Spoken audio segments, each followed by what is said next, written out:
Hello,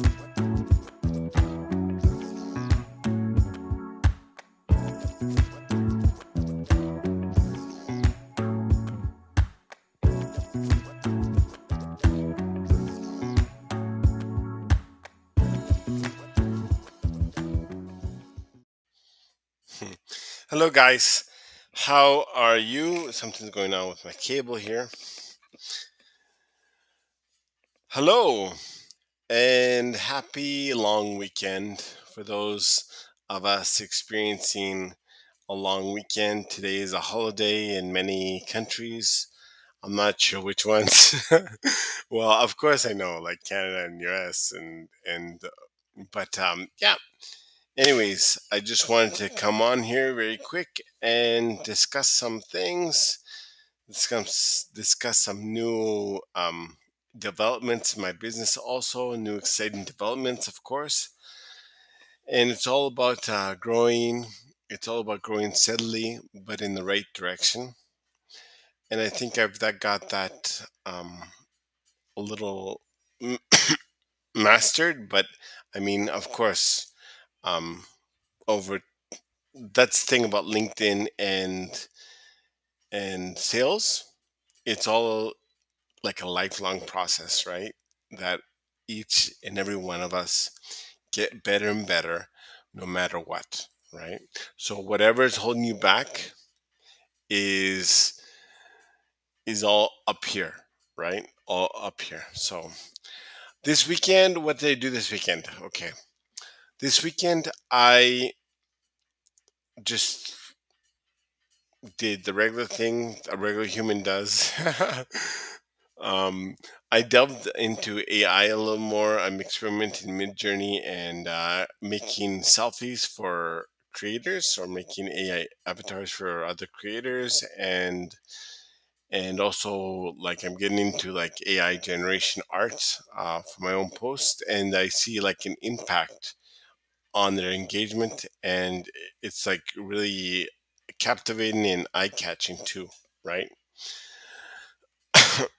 Another creator that I'm following in his footsteps was actually my coach is Darren Gibb. Also, you know that he's more into this AI kind of stuff, and I agree with him 100%.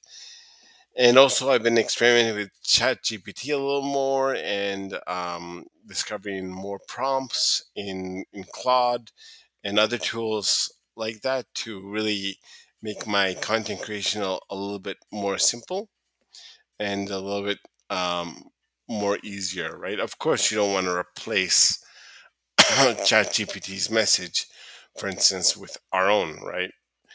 You want to use it as an aiding tool for you to easily create content, right? And so, yeah, it's been a very good journey, and I've been deep diving into this kind of stuff on the weekends because during the week I'm packed. Um, my schedule is like packed. So, but of course, I spent time with my family. I actually had to get together yesterday with friends and family in the pool area. We swam, played games with a beach view, and it was a very nice, relaxing time for all of us. So I'm very grateful. And every day, what I do is I really take the time to be grateful. Um, look outside my window, which is over there, and the beautiful beach view. I usually try to catch the sunrise, and yeah, it's really taking me to a place of gratitude. Every morning, I kind of like meditate on the things that I need to be grateful for, and this really puts me in the right frame of mind to help my clients. Not only that, to make content creation, but I mean, last week I only posted 3 days, principally because I wasn't in the right frame of mind, you know. And I'm very adamant if you're not in the right frame of mind, you don't post content because the quality of how you feel will come out in your writing. So it's definitely a marathon for many of us. We've always I've always said that, and I know that many of you agree with that kind of philosophy. So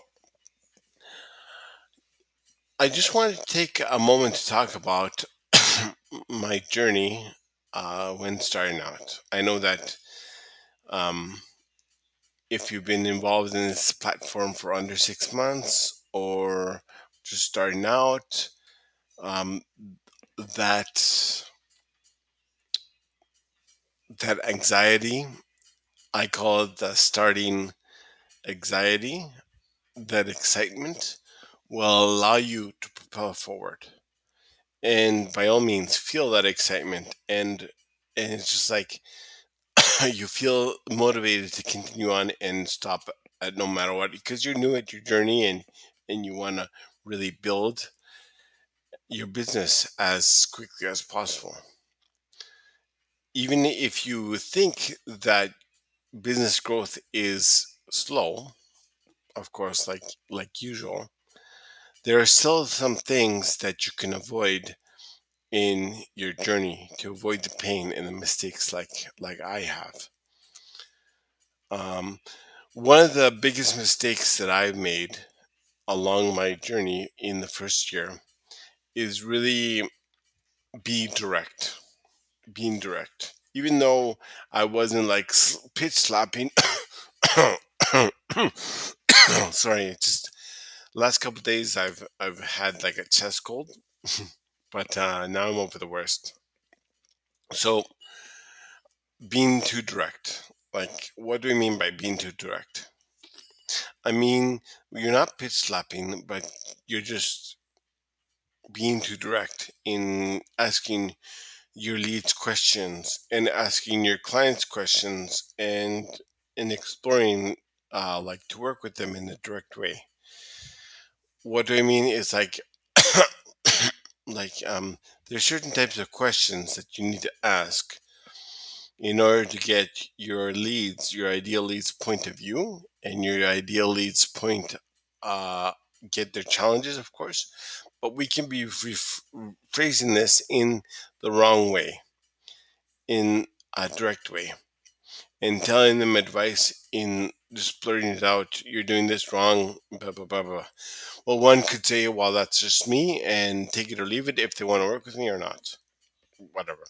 But that would be a little bit foolish because I find the more you craft your message and be adaptable to people, the more, especially when asking questions about their business process, the more success, the more they'll see you as an expert. If your communication skills are professional and you're not being blunt, right? So I see this with entrepreneurs who are non-native speakers. I see it with entrepreneurs who are native speakers. So it doesn't matter if you're a native speaker or not native speaker. You have to learn how to craft your questions in a peering way, of course, that dig deep, but at the same time, you have to be cognizant of their comfortability level within that process, and you have to make them feel comfortable as much as possible. So this really stunted my growth, and some prospects, yeah.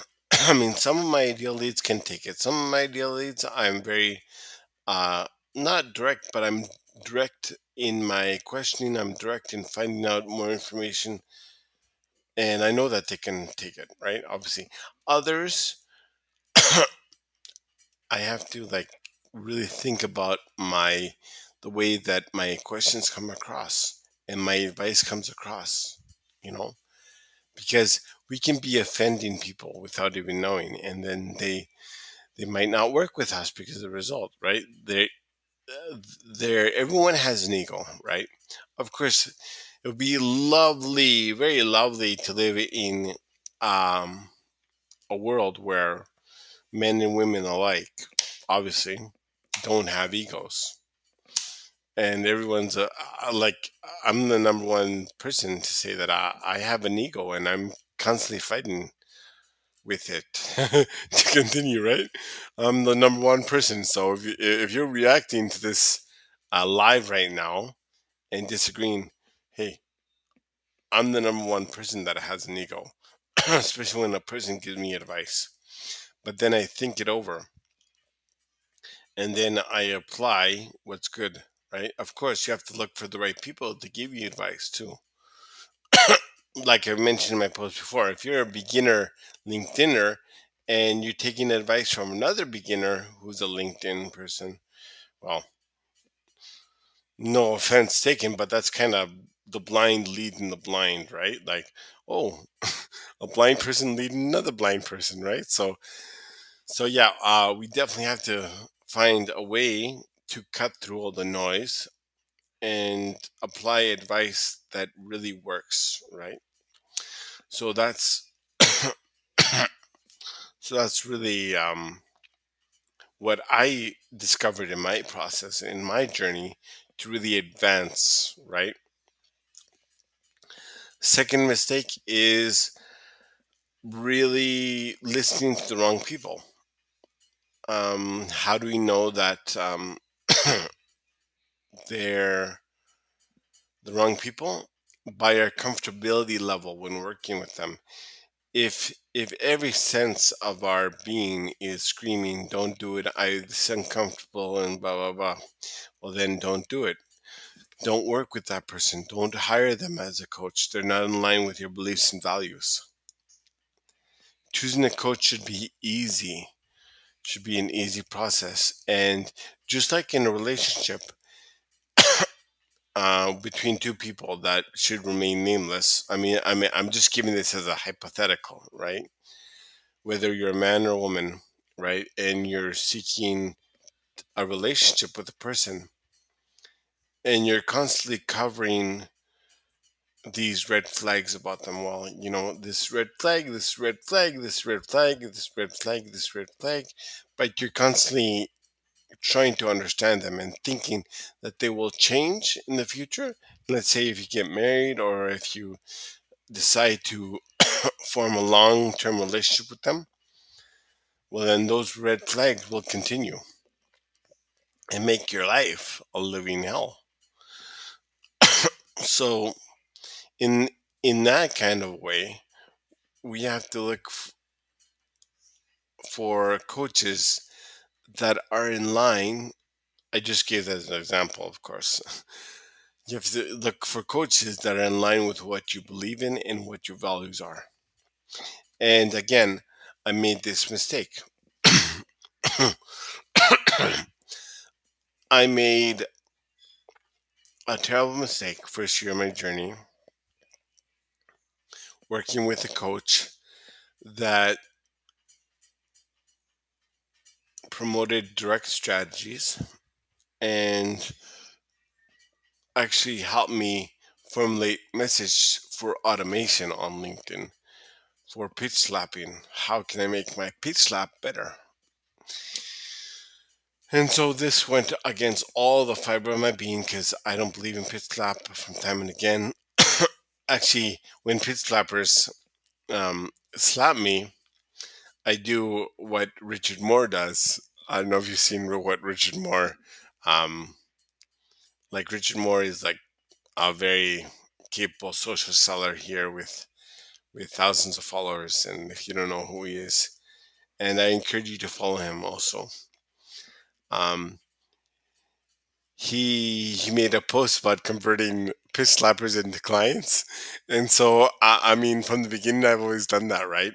And I asked this one pitch slapper. I'm not going to mention the name of the service, but she's a first degree connection, right? Because I accepted her. Um, and then once I accepted her, then she pitch slapped me, right? And so I asked her a question saying, "Don't you believe that an organic way to get leads and building relationships first and then trying to help them and then presenting your services, don't you think that will be a better way?" No response from her. So her pitch slapping days are over with me in regard, So yeah, I mean, um, so all this was like really troublesome, and I didn't get the result. I wasn't getting the results that I wanted. So that kind of a little bit propelled me also to step in the wrong direction. I'm like, well, maybe if I try something different, um, so maybe things will be better for me, right? But it got worse. I got, of course, from time again, sending automation message, you get responses back, and I got a little more clients from his methodology, but I didn't experience the snowball effect of, like, the snowball effect. The snowball effect is when you're doing the right things, building relationships organically, and then it starts to small, and then it starts to snowball, and you start getting leads, and you start getting converting clients, and you're on a roll, right? Like, many, many leads and many clients, right? So, but again, but the hate messages I'd receive, no, I'm not interested. You shouldn't be doing it. Pit slappers are bad. I don't like it. Da da da. No. So I was kind of like ruining my reputation and burning my reputation by working with this coach, right? Which shall remain nameless, right? Um, I don't let bygones be bygones. I work with him. It was my decision, but I totally disagree with what he did, with what he does, and so yeah, just self-analyzation process of what you believe in and what your values are to really pick a coach, right? And that's another mistake that I did in my journey, right? Another mistake that I did in my journey and that my clients do is that like they're super excited and they spend all this money to get started. Okay, I need $1,000 for my website. I need $1,000 for my banner. I need this. I need that. I need this. I need that. Okay, I'm not saying that those investments are not wise. Yes, they are, but you gotta slow down a little bit, and slowing down, really thinking your thought process through, right? And thinking about your offers too, right? Um, really make sure that in you're going in the right direction. I mean, I have many clients that have a lot of engagement, that have 10 or 12,000 followers, that have a lot of engagement, and yeah, they do it right. They continue to do it right. So, and their content is banging it, and that's so great, right? But at the same time, they falter, right? They don't know how to get these continuous leads. They don't know how to convert these clients that are the lifeline of your business, right? Um, and so, really not taking advice from a person who's further along in your journey, someone that you trust, someone that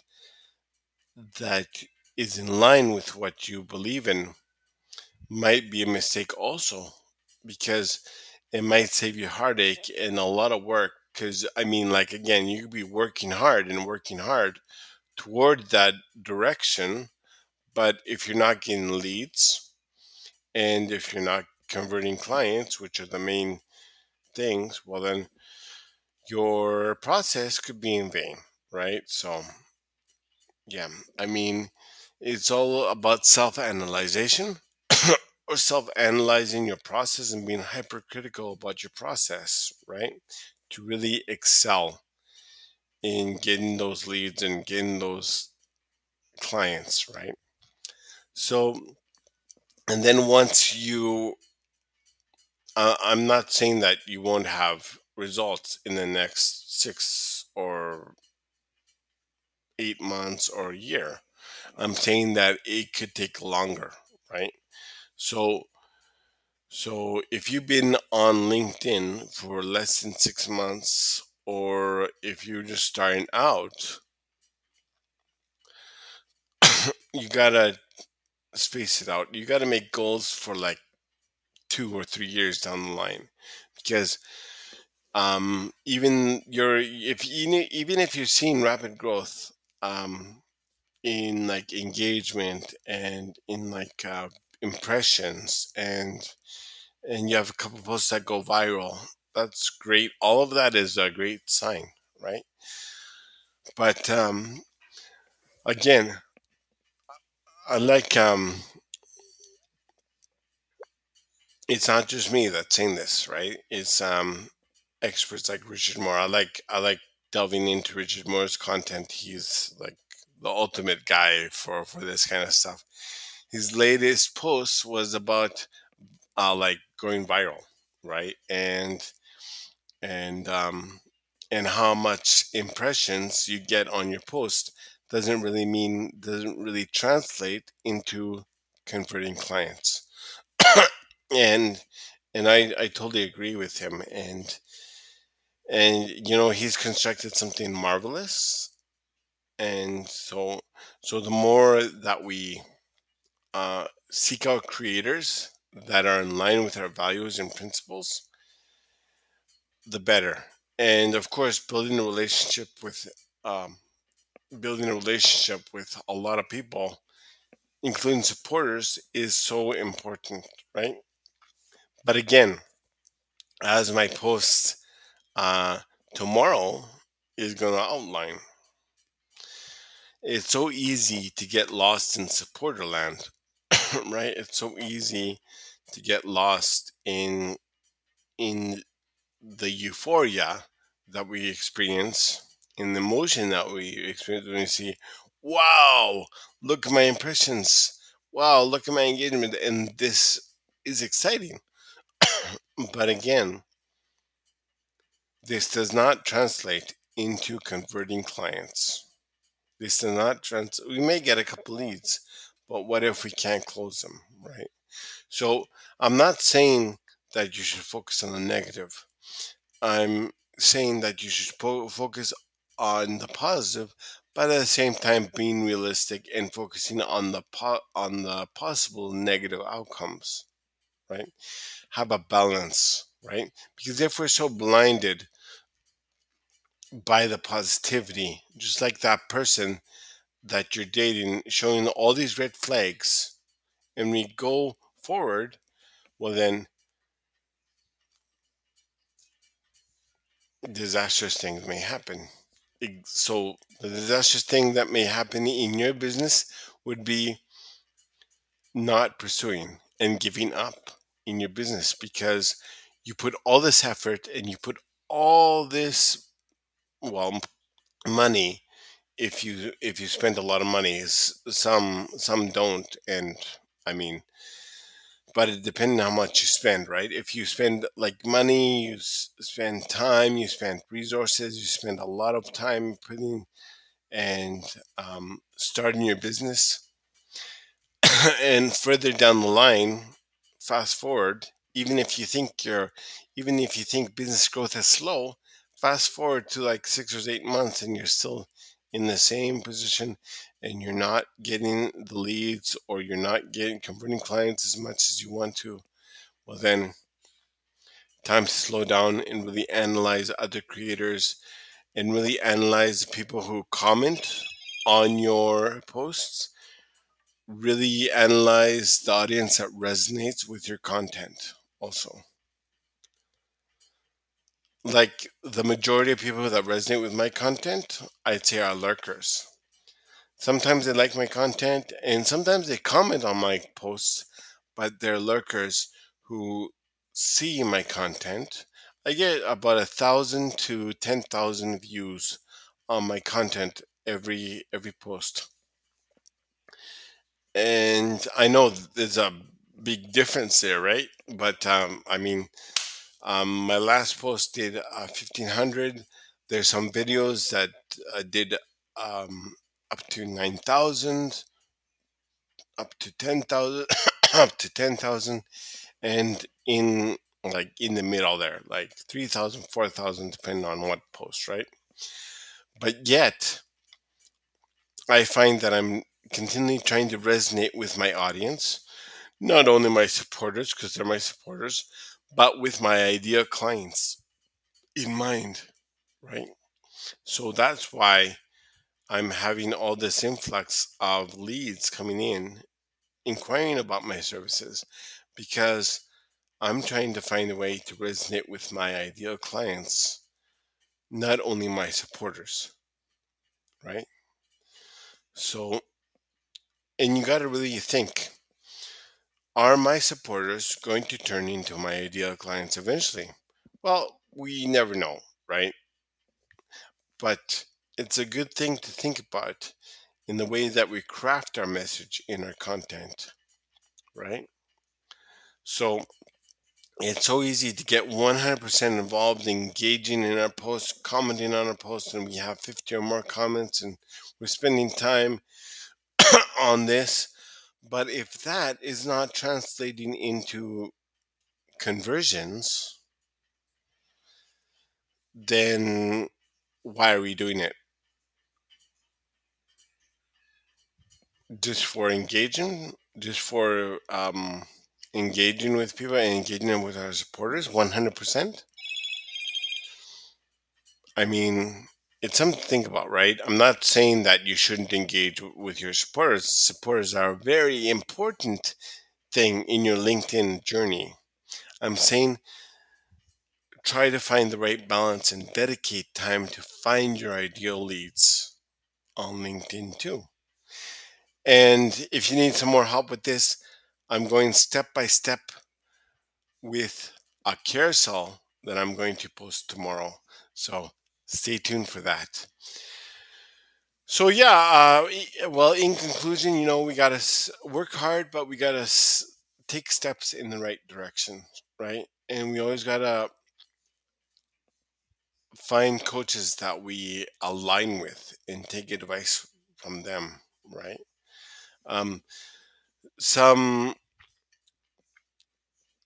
some people that really align with me and my values are, of course, Richard Moore. I mentioned him, and Danny Delvicchio, I think. Sorry, Danny, for ruining your name. I know it's Italian. um, and yeah, Darren Gibb, of course. I'm actually working with him. James Liu. Now, James Liu is a coach that teaches entrepreneurs that teach English um, to scale their business too. And of course, Robbie Kane is involved with James Liu, and Robbie Kane's message is all good too. Yeah, there are many other creators that you can follow. Of course, the big ones: Luke Matthews, Jasmine Alec, Laura Costa. All of those queens and kings of LinkedIn. I really resonate with, and I really agree with the message too. But you gotta dissect their process, and you gotta connect with them, and you gotta comment on their posts, and have people resonate with your message too, and attract those incoming leads, right? Because that's the most important things is leads, and then the conversion part, right? So if you do this, you will experience a snowball effect sooner or later. Okay, guys. Well, thank you so much for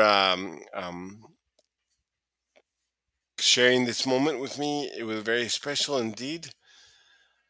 Keep on growing, never give up, And if you have any questions or anything, don't hesitate to DM me. Once again, my low ticket offer is coming out in maybe a week or two.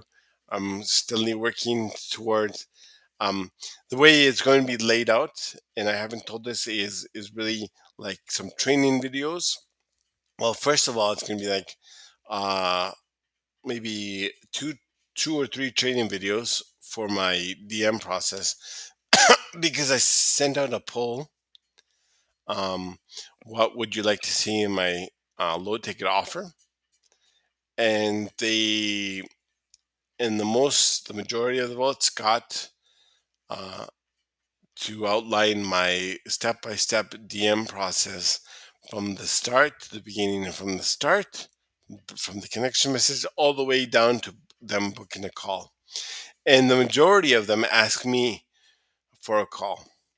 Of course, with some of them, I gently nudge them into a call, but yeah, the majority of them ask me for a call, and that's when have a guaranteed call, is when they ask you for a call, right? So that really outlines their desire also. So it's going to have around two training videos plus a guide, another guide, a step-by-step guide. So I'm looking forward to that. The value is going to be off the charts there. I'm giving all. I'm going to give this all to everybody. The primary reason why I'm doing my low ticket offer is because people in the DMs were saying, "Hey, do you have something like a low ticket offer to so that I can look at it?" So that's the primary reason why I'm doing the low ticket offer. And of course, like my live last week, I am offering, if you do get the low ticket offer, which is the DM strategy, along with that, you get a book call, an hour with me, just trying to diagnose your business and trying to help.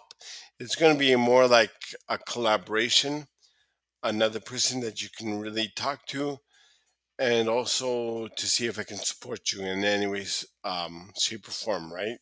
By giving you specific advice.